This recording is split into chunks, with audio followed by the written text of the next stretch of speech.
Okay, in this video, I'm going to work through a worksheet that is exclusively equations that have fractions in them.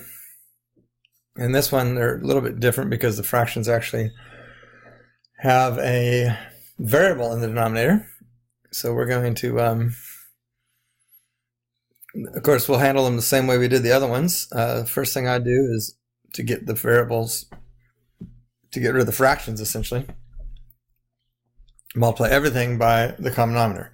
So in this case, the common denominator is going to be 5n, so I'm going to multiply this side by 5n and this side by 5n. Of course, 5n on this side leaves me with just a 2.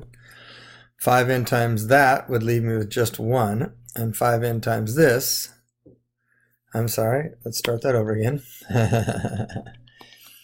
The common denominator would be 5n squared. There we go. So here, the 5 and one of the n's cancel out, but I'm left with a 2n on top. 5n times that, the 5 and the n cancel out, leaving just an n. So there's an n there. And then finally, the n squareds cancel out, and that leaves just a 5. So then I notice once I multiply that, it becomes a very nice linear equation. So I just subtract n from both sides, and I get n equals -5. That was about as easy as you can get once we get rid of those fractions, isn't it? Okay. So same thing over here. I'm looking for a common denominator of all the fractions, and it looks like it's 4n. So I'm going to multiply this side by 4n, and multiply this side by 4n. Here the 4's cancel out, leaving an n. Here the 4n cancels out, leaving just a 1. And here the n cancels out, leaving just a 4. Subtract 1 from both sides, and I get n equals 3. Okay. We're going to slowly get a little bit more complicated. This one has a common denominator of b squared. So multiply by b squared and b squared. So here, one of the b's cancel out, leaving with a 3b. And one of these b's, multiply here, the b's cancel out, leaving a -6b. Here, the b squares just cancel out. I'm left with a 6b minus 24. If I subtract 6b from both sides, I end up with a -12b and a positive 3b, which would be -9b. And that's a -24 there. So then I divide both sides by -9, and I get b is equal to 24 over 9, which of course reduces to 8 over 3.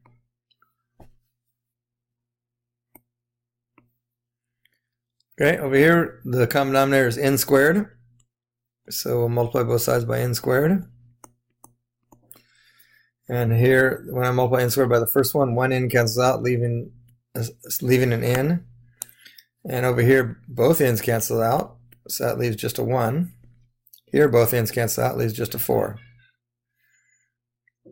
Oh, that's really some of that one up there, isn't it? So add 1 to both sides, I get n is equal to 5. Okay, here, once again, the n squared is a popular common denominator, isn't it? There's an n squared, and there's an n squared. N squareds cancel out, leaving a 1. When I multiply by there, n squareds cancel out, leaving a n plus 5. Here, one of the n's cancels out, leaving a 5n. So I'm going to subtract n from both sides, and that would leave 6 on this side and a 4n on that side.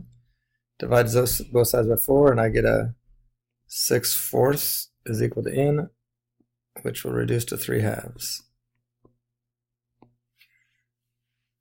Okay, here it looks like the common denominator is 5p. So multiply by 5p and 5p. Multiply 5p by that, and the p's cancel out, leaving a 5. So that'd be 5 times p plus 5 times 2, which would be 10. When I multiply here, the 5's cancel out, leaving a p, so that'd be plus p. Here, the p's cancel out, leaving just a 5 times p and a 5 times 6, which would be 5p plus 30. Okay, notice there's a 5p on both sides, so if I just subtract 5p from both sides, I'm going to get a 10 plus p is equal to 30. Subtract 10 from both sides, and I get p is equal to 20. Nice.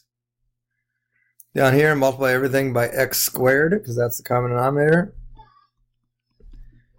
X squareds cancel out, leaving a 1. Multiply x times that. 1x cancels out, leaving an x. Over here, the x squareds cancel out, leaving a 6. Subtract 1 from both sides, and I get x is equal to 5. Okay, up here, common denominator is going to be 2n. If it helps, put a little 2 over 1 there to remind you that that's what that looks like as a fraction. So the common denominator is 2n, so I'm going to multiply both sides by 2n. 2n. The n's cancel out, leaving a 4 on this side. And 2n times 2 would be 4n. And 2n times 1 over 2n would just be 1.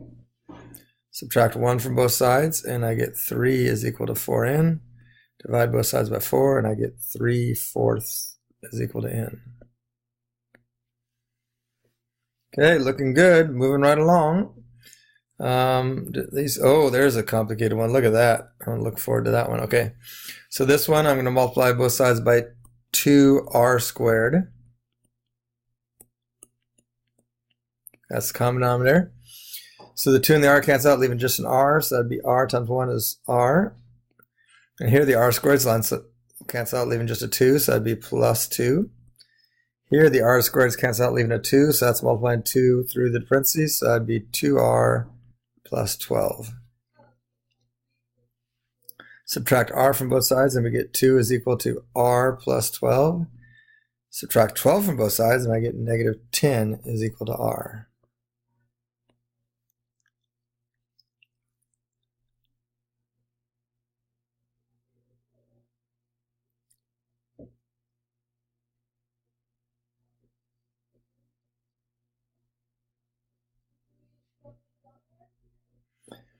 I want to back up a second here. So keep in mind that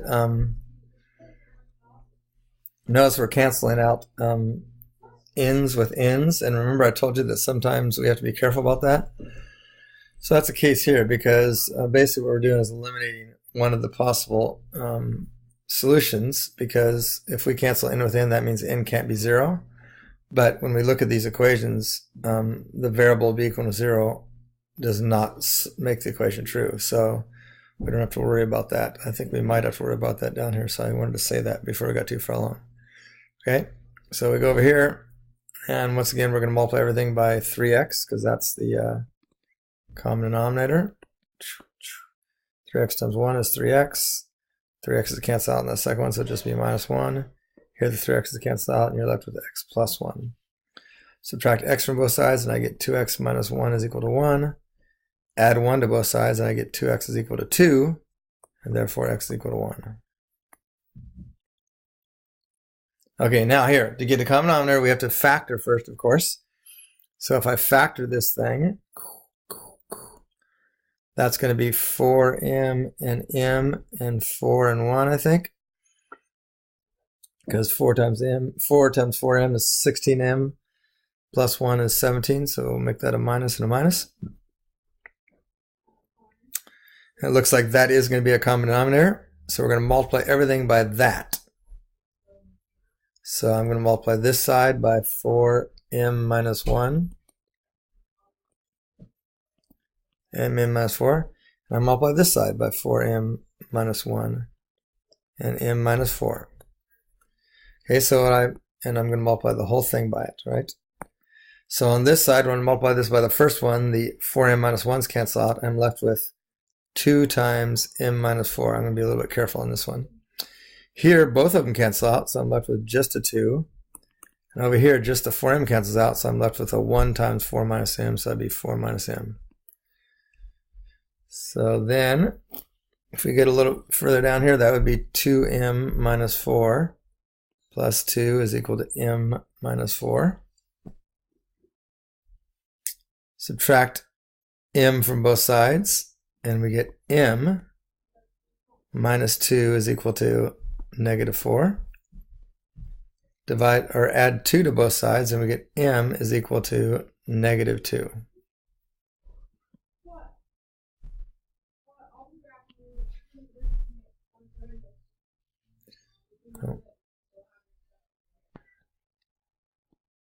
Okay, we have a handful more of them here. So once again, I want to factor these before I start. So that would be k times k plus 4. And this would also be a k times k plus 4. And we see that's going to be our common denominator, so that's what we're going to multiply by. So I'm going to multiply, erase that so it doesn't get confusing. This would be k times k plus 4. And I can erase this now because we're done with that. And I'm going to multiply this by k times k plus 4. And of course, these cancel out completely, leaving just a 4. Here, just the k cancels out, so I'm left with a negative k plus 4. Here, everything cancels out. I'm left with just a k plus 3. So that would be 4 minus 4, which is 0. That would just leave a negative k on this side and a k plus 3 on that side. If I subtract k from both sides, I get negative 2k is equal to 3. And finally, I get k is equal to negative 3 halves. Okay. All right, this one here, common denominator is pretty straightforward. It's just 4x minus 3, so I'm going to multiply both sides by 4x minus 3.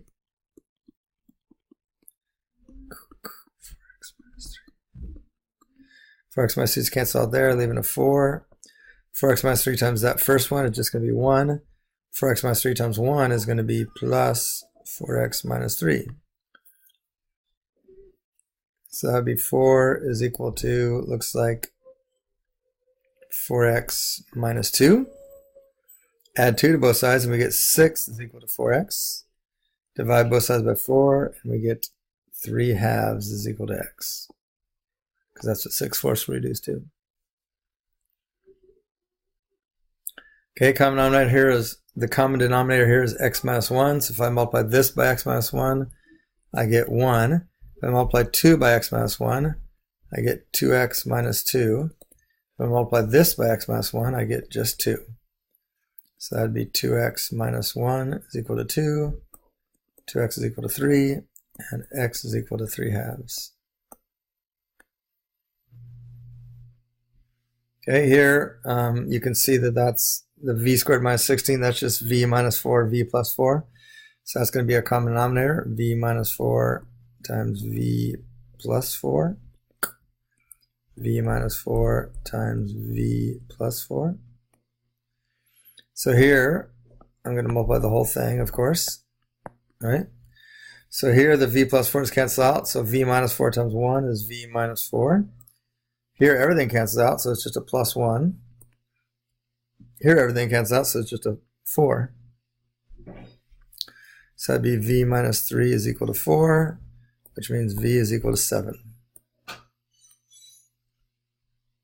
Here, you're going to multiply everything by 4x plus 3, so that'd be x plus 3 on this side. That'd be 3 there, plus 4x plus 3. Okay, then clean things up. X plus 3 is equal to 4x plus 6.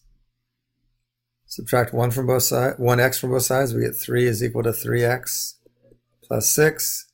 Subtract 6 from both sides, I get negative 3 is equal to 3x, which means negative 1 is equal to x. There we go. And let's see if we got them right. Should we check? Yep, that's negative 1. 15 was 7. Did I write? Yes. 14 is 3 halves. Yes. 13 is 3 halves. Yes. Okay, I think I'm doing it right. Awesome. Okay, so that's the solving equations with a bunch of fractions involved. So the key is get the common denominator and multiply everything, both sides of the equation by that common denominator, and it wipes out the fractions. That's the key concept here. All right, have fun.